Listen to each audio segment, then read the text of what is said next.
Welcome back friends. आज फिर मैं आपका स्वागत करती हूँ अपने चैनल पे A1 इंग्लिश 360 डिग्री और फिर लेके आई हूँ आपके लिए टीजीटी और पीजीटी इंग्लिश की टेस्ट सीरीज। तो आज इस टेस्ट सीरीज में मैं आपके लिए लेके आई हूँ टेस्ट नंबर 14 का लेक्चर नंबर 5, जो कि रहेगा विलियम शेक्सपियर के प्रीवियस ईयर के क्वेश्चंस पे based. 121 the armour bearer to Macbeth was who. Armour bearer क्या होता है? जो आर्मर मीन्स कवच, जो कवच लेके चलता था, यानी जो आर्म्स लेके चलता था। किसके आर्म्स? मैकबेथ के आर्म्स लेके चलता था, उसके हथियार लेके उसके साथ चलता था। तो इनमें से वो कौन सा था? A Siward, B Ross, C Angus and D Seyton. So it was D Seyton, जो कि उसका आर्मर बियरर था। And also Seyton was the person जिसने लास्ट में जो मैकबेथ है उसको ये न्यूज़ दी कि लेडी मैकबेथ की डेथ हो गई है और लेडी मैकबेथ मर गई है। ये न्यूज़ पहुंचाई किस तक? मैकबेथ तक ये न्यूज़ पहुंचाई सैटन ने।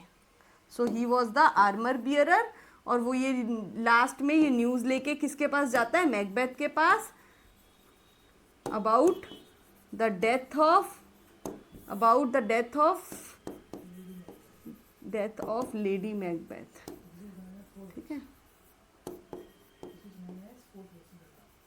और लेडी मैकबेथ को ही क्या कहा गया है? फोर्थ विच कहा गया है, चौथी चुड़ैल।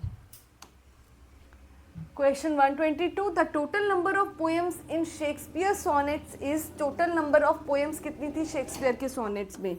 सो was it 144 और 126 और 164 और D 154? बताइए बेटा, ये सबको पता होना चाहिए, मेरे पहले के लेक्चर्स में भी बहुत बार डिस्कस हो चुका है। जल्दी बताइए। It is 154, but yet 154 is also divided into many categories. Like ये भी फर्दर डिवाइडेड करा गया 154 को, और करा किसने है डिवाइड? और इसको कलेक्टिवली किसने छापा था? कलेक्टिवली इसको प्रिंट किया था थॉमस थॉर्प ने इसको कलेक्टिवली प्रिंट किया था इन 1609 में। और इसको सब डिवाइडेड करके अगर हम देखें तो सब डिवीज़न इसकी प्रॉपर तरीके से, if we see the subdivision, so it is 1 to 126 which was dedicated to William Herbert, जिनको अर्ल ऑफ साउथहैम्पटन भी कहा जाता है। 126 to 127 to 152 dedicated to Dark Lady। Moreover 153 and 154 last के जो दो हैं, ये दोनों डेडिकेटेड हैं क्यूपिड को, who is a Greek God of love.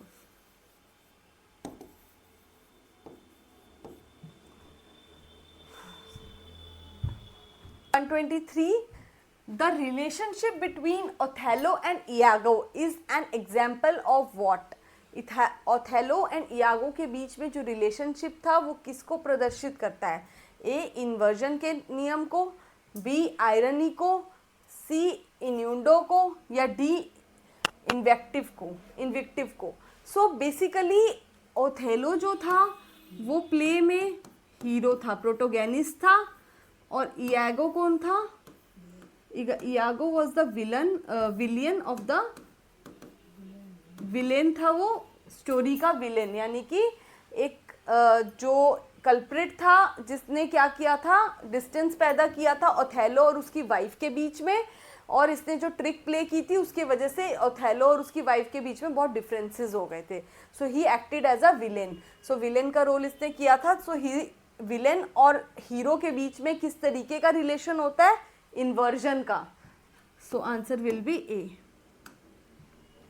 Question 124. After William Shakespeare made his debut as a London playwright, जब विलियम शेक्सपियर ने अपना डेब्यू किया यानी पहला परफॉर्मेंस किया as a London playwright, he was described as an upstart crow. लोगों ने उससे कहा कि ये तो शुरुआती क्या कहते हैं एक कौआ है, यानी अपस्टार्ट करो मतलब इसने शुरुआत की है, अभी मार्केट में आया है, देखते हैं कुछ कर पाता है या नहीं.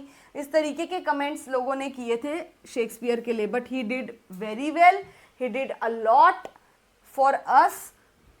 सो किसने ये लाइन कही उनके लिए, upstart crow? A Thomas Lodge, B Robert Greene, C John Lyly या डी क्रिस्टोफर मार्लो?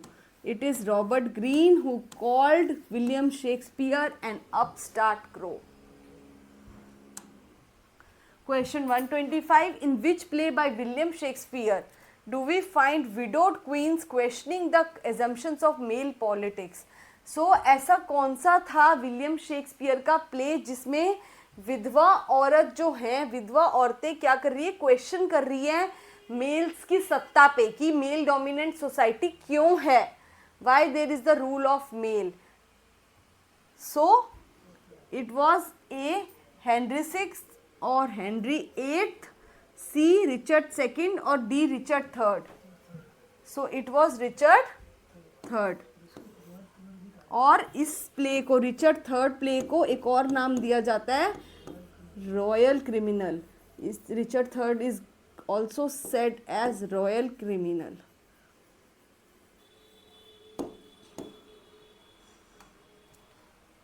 Question 126.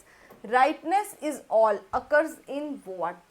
मतलब राइपनेस, परिपक्वता ही सब कुछ है, ये किस प्ले में आता है? ए. मैकबेथ में, बी. किंग लियर में, सी. हैमलेट में या डी. जूलियस सीजर में? सो राइपनेस इज ऑल, परिपक्वता ही सब कुछ है, ये सबसे अपरिपक्व करेक्टर के लिए आता है, यानी सबसे इमेच्योर करेक्टर के लिए ही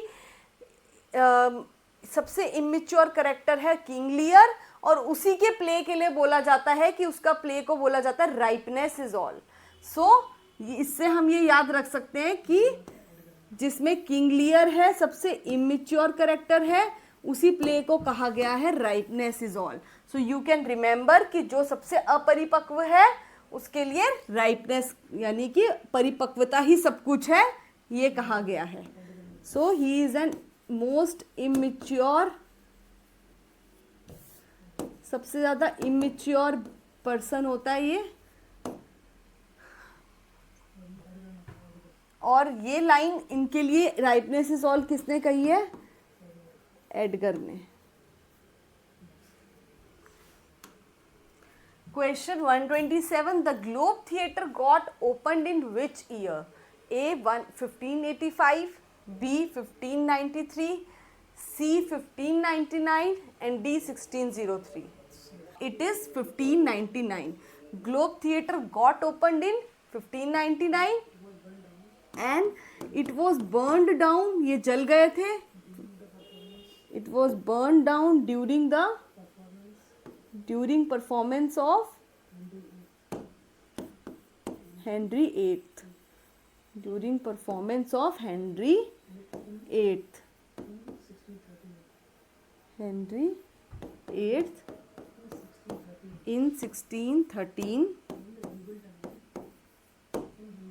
और दोबारा कब बने थे? And rebuilt in 1614.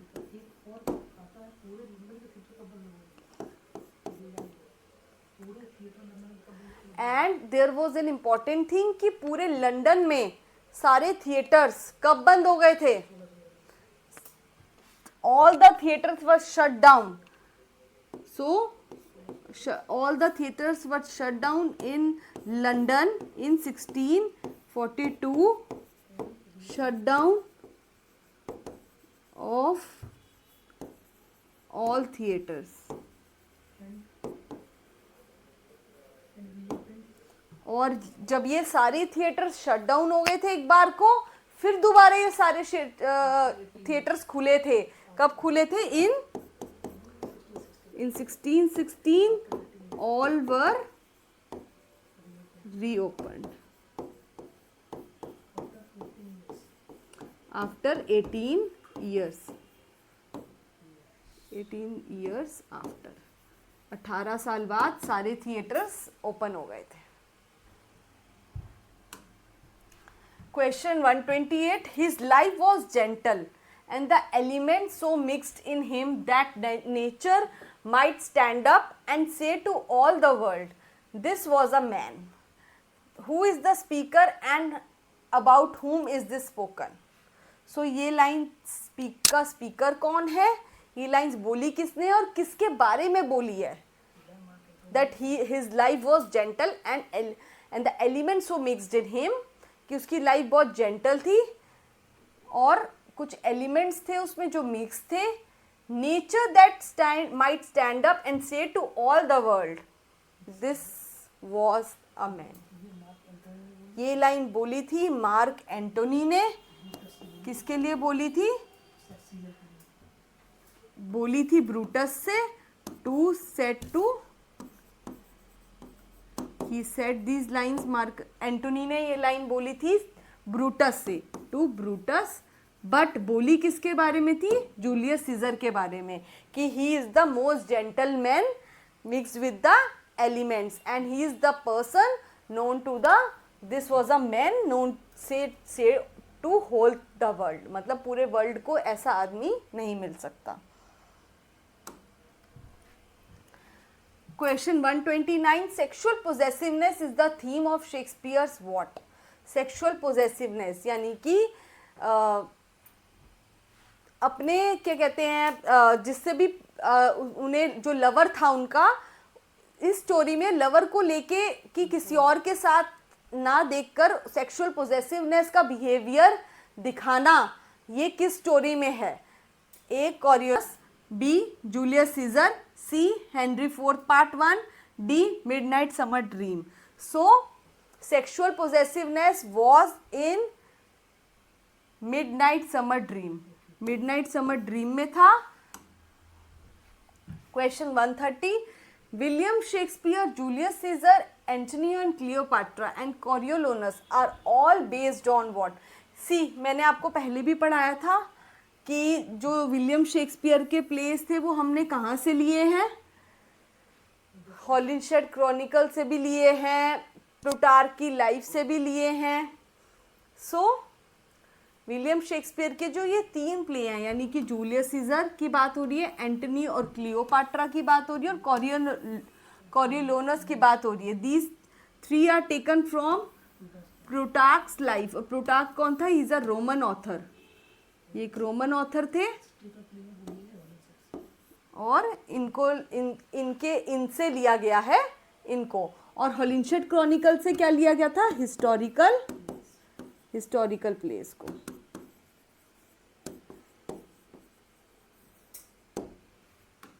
Question 131. Which Shakespearean play contains the following lines? Which lines? Dash there is a special providence in the fall of a sparrow. यानी कि फॉल ऑफ अ स्पैरो से वो क्या कहना चाह रहा है? कौन कहना चाह रहा है? सबसे पहली बात, ये लाइंस कहना चाह रहा है हैमलेट कहता है होरेशियो से, अपने बेस्ट फ्रेंड होरेशियो से. और वो ये कहता है कि जिस तरह की the fall of a sparrow, मतलब कि भगवान की हर चीज़ में मर्जी होती है, कि कुछ भी हो रहा है, कोई भी प्रोविडेंस यानी कि कोई भी स्पेशल प्रोविडेंस यानी कि कोई भी हादसा या कोई भी चीज़ घट रही है तो उसमें किसका हाथ होता है? भगवान का हाथ होता है. सो ये किसके बारे में, कौन से स्पेशल प्रोविडेंस की बात कर रहा है? Hamlet is talking this to Horatio.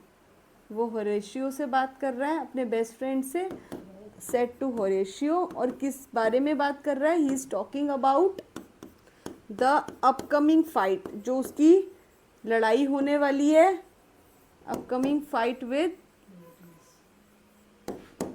लेरेटिस. Laertes कौन था? उसकी लवर ओफेलिया का भाई.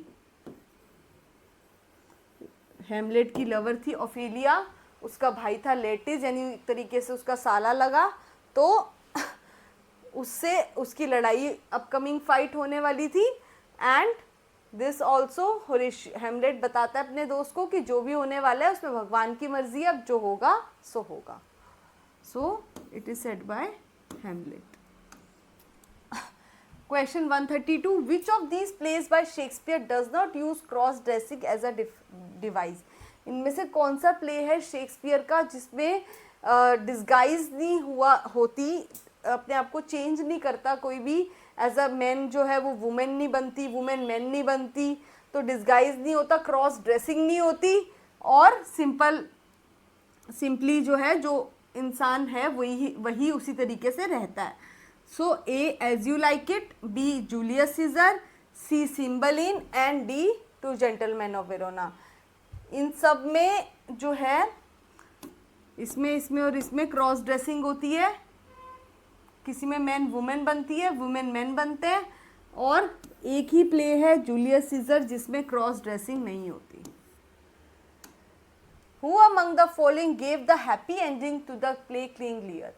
किंग लियर को हैप्पी एंडिंग कौन देता है? किंग लियर में दुखद एंडिंग होती है क्योंकि किंग लियर जो होता है वो बहुत ज़्यादा अपसेट होता है कि उसकी बेटियों ने उसको क्या किया है, एक तरीके से कृतज्ञ बिहेवियर किया है, यानी कि फिलहाल इनग्रैटिट्यूड शो किया है अपने फादर की तरफ. तो he was very unhappy regarding his daughter's behaviour, but इस कहानी को एक अच्छी और हैप्पी एंडिंग चेंज करके दी जाती है, और वो हैप्पी एंडिंग कौन देता है? दोबारा से लिखी जाती है एंडिंग, और वो देता है Nahum Tate. Question 134. Who among the following women writers famously imagine the plight of Shakespeare? यानी कि कौन सी ऐसी वुमेन राइटर है जो फेमसली इमेजिन करती है प्लाइट यानी दुख, प्लाइट दर्द ऑफ शेक्सपियर सिस्टर, यानी शेक्सपियर की कोई सिस्टर होती या होनी चाहिए थी. तो ये कौन कहता है और उसका क्या नाम सोचती है, वो सोचता है? So it is George Eliot, Virginia Woolf, Iris Murdoch और Frances Burney. It is Virginia Woolf. Virginia Woolf होती है जो शेक्सपियर की सिस्टर की बात करती है, और वो ही क्या नाम देना चाहती है उसकी सिस्टर को? Judith. Question 135. In King Lear who among the following speaks in the voice of poor Tom? Poor Tom की आवाज़ कौन निकालता है किसमें? किंग लियर में. A Kent, B Edgar, C Edmund and D Gloucester. So it is B Edgar. Question 136. In Shakespeare's time, who owned the right to a theatrical script? किसके पास right था थिएटर की स्क्रिप्ट का Shakespeare के time पे? A the playwrights, B the acting company, C the printers and D the patron of the company. So जो acting company थी उसी के पास सिर्फ हक था कि वो थिएटर की जो भी परफॉर्मेंस होने वाली थी उसकी स्क्रिप्ट जो थी वो किसके पास रहती थी? थिएटर के जो एक्टिंग कंपनी है उसके पास रहती थी script. 37. If you can not understand an argument and remark it is Greek to me, you are quoting whom? A John Milton, B doctor Johnson, C William Shakespeare और D Ben Jonson. So ये बात किसने कही है कि this thing is Greek to me? जो तुम बात मुझसे कह रहे हो ये मेरे लिए ग्रीक है, यानी मैं इस बात से अनभिज्ञ हूँ, मुझे ये बात नहीं पता. ग्रीक का मतलब ये एक तरीके का कोट है जिसका मतलब है कि मुझे इसकी जानकारी नहीं है जो तुम मुझसे पूछ रहे हो. तो अब ये बात पूछता कौन है, बताता कौन है? ये जो लाइन है ये कैस्का बोलता है, सेड बाय कैस्का. सेड बाय कैस्का कब कहता है कैस्का? when he was questioned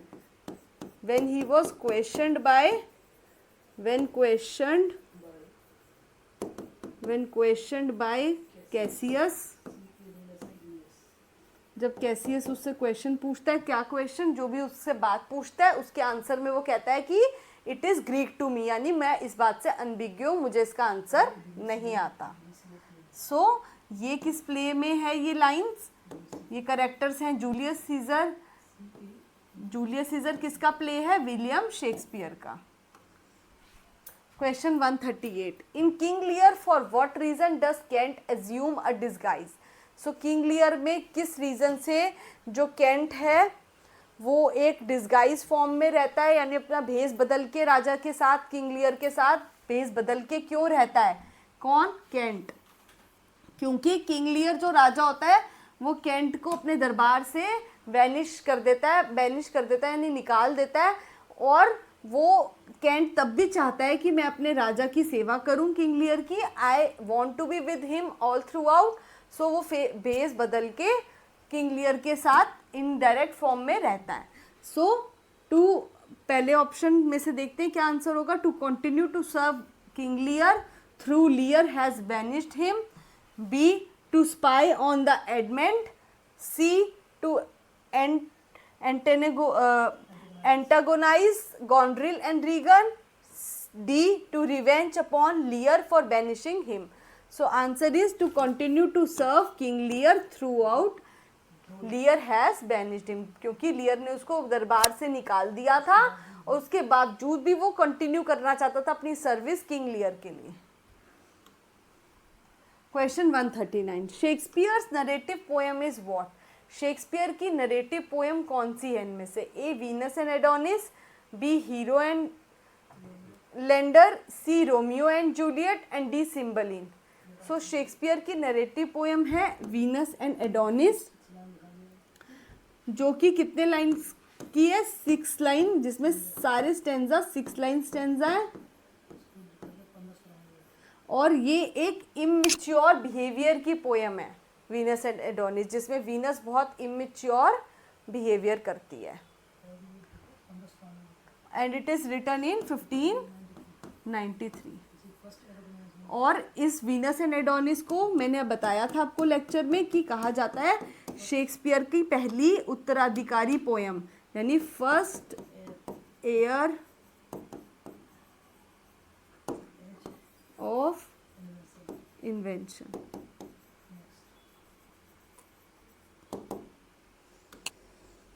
Question 140, Dr. Johnson defend Shakespeare's violation of the unities on the ground of what?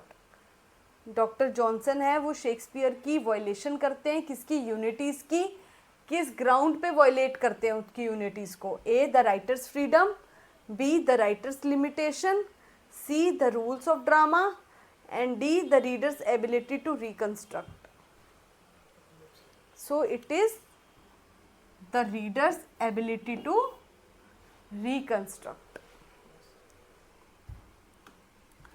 Question 141, Sir Toby Welch and Andrew Aguecheek are famous characters in which play? Sir Tommy Welch किस play में होता है? They both are the characters in which, A As You Like It, B Measure for Measure, C The Merchant of Venice and D Twelfth Night. It is they are the character in Twelfth Night.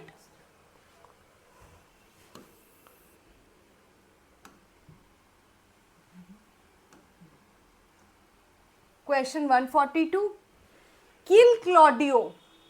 Who made this demand and in which play of Shakespeare? कौन ये बात बोलता है कि Claudio को मार दो? ए Ophelia कहती है हेमलेट से, बी ओलिविया कहती है ट्वेल्थ नाइट में, सी जेसिका कहती है मर्चेंट ऑफ वेनिस में, या फिर बिट्रिस कहता है मच एडो अबाउट नथिंग में। So it is Beatrice ado about nothing, it is Claudio not Claudius, ठीक है। Kill Claudio is said by Beatrice in much ado about nothing. 143, Shakespeare addresses the theme of dash in his sonnets. Shakespeare के sonnet किस theme को address करते हैं? A harmony, wealth, love and conflict को, B honesty, wealth, time and beauty को, C peace, time, beauty and wealth को, या love, beauty, time and loyalty को। It is D love, beauty, time and loyalty, because It is also talking about the dark lady, also talking about the beauty, loyalty, everything. Conflict between the desire for vigilance and voice of consciousness that deals with the downfall of the tragic protagonist in Shakespeare. So desire for vengeance किस character के अंदर थी, यानी कि प्रतिशोध की भावना, प्रतिशोध की भावना, प्रतिशोध किस चीज का, अपने पिता की मौत का बदला लेने का प्रतिशोध किसके अंदर था. And the voice of consciousness, और एक अंदर कॉन्शियसनेस की भी वॉइस थी कि जिससे मैं बदला ले रहा हूँ वो मेरा कोई ना कोई अपना ही है, या फिर वो मेरी मदर से कनेक्टेड है, क्योंकि उसकी मदर ने मैरिज की थी उनसे.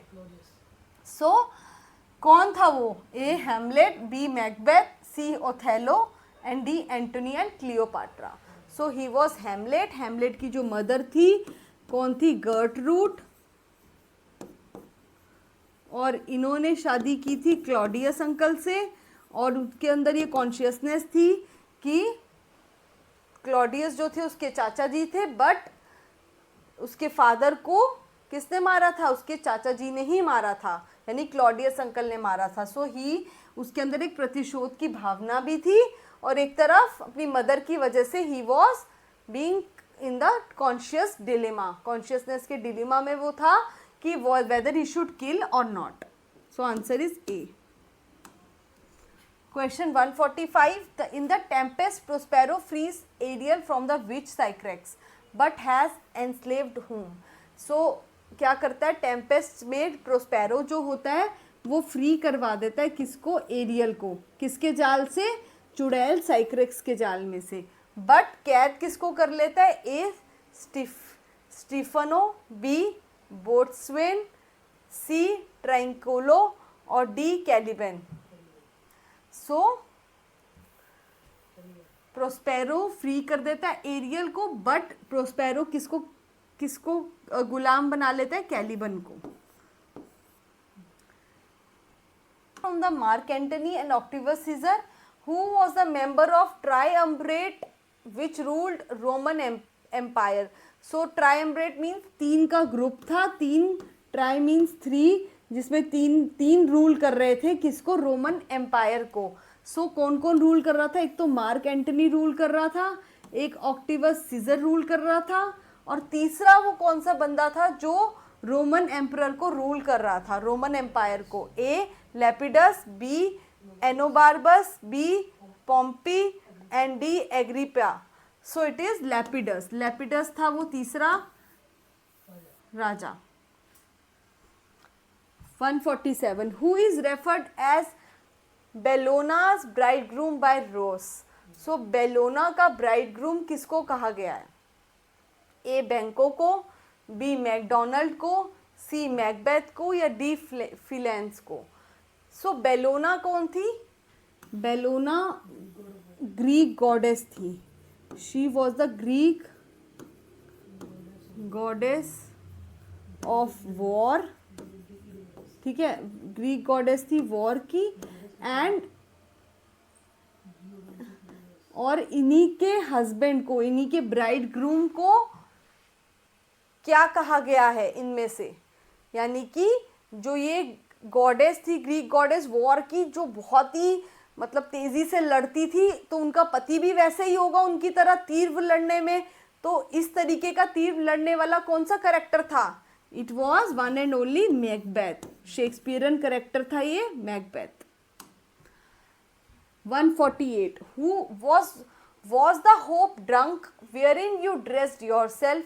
What hope is Lady Macbeth talking about? किस होप की बात लेडी मैकबेथ कर रही हैं?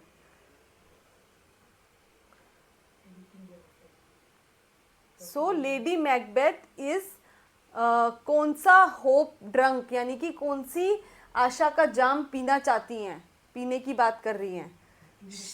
First to kill Macduff, second to be king hereafter, to get damned spot of blood, to Banquo's ghost. So B to be king hereafter. वो ये बात कह रही हैं क्योंकि अगर वो राजा बनेगा मैकबेथ तो लेडी मैकबेथ भी तो रानी बनेगी, तो वो यही जाम पीने की बात कर रही है। किसका जाम? इसी आशा का जाम कि वो भी राजा बनेगा तो मैं उसकी रानी बनूंगी। Question 149, who is it in the as you like it that tutors Orlando how to be a better lover? कौन ऑरलैंडो को ये शिक्षा देता है कि लव कैसे करना है, क्या क्या बातें एक लवर को पता होनी चाहिए। सो लव की टीचिंग कौन देता है ऑरलैंडो को? ऑरलैंडो को लव की टीचिंग उसकी खुद की लवर देती है, जो कि रोजालिंड होती है। और रोजालिंड किस फॉर्म में उसको टीचिंग देती है, शिक्षा देती है? जब वो अपनी डिस्गाइज फॉर्म में, जब वो आदमी की तरह भेस में बदली होती है। किसके किसके भेस में? गैनीमेड के। So she is disguised as a Ganymede, और जब वो डिस्गाइज्ड होती है गैनीमेड की तरह, तब वो शिक्षा देती है ऑरलैंडो को, अपने लवर को, कि किस तरीके से प्यार किया जाता है। Question 150, the basic theme of the Tempest is, basic क्या उद्देश्य है टेम्पेस्ट का? टेम्पेस्ट मैंने बताया था एक्चुअल घटना है, यानी रियल स्टोरी है। किसकी? एक आइलैंड की। कौन सा आइलैंड?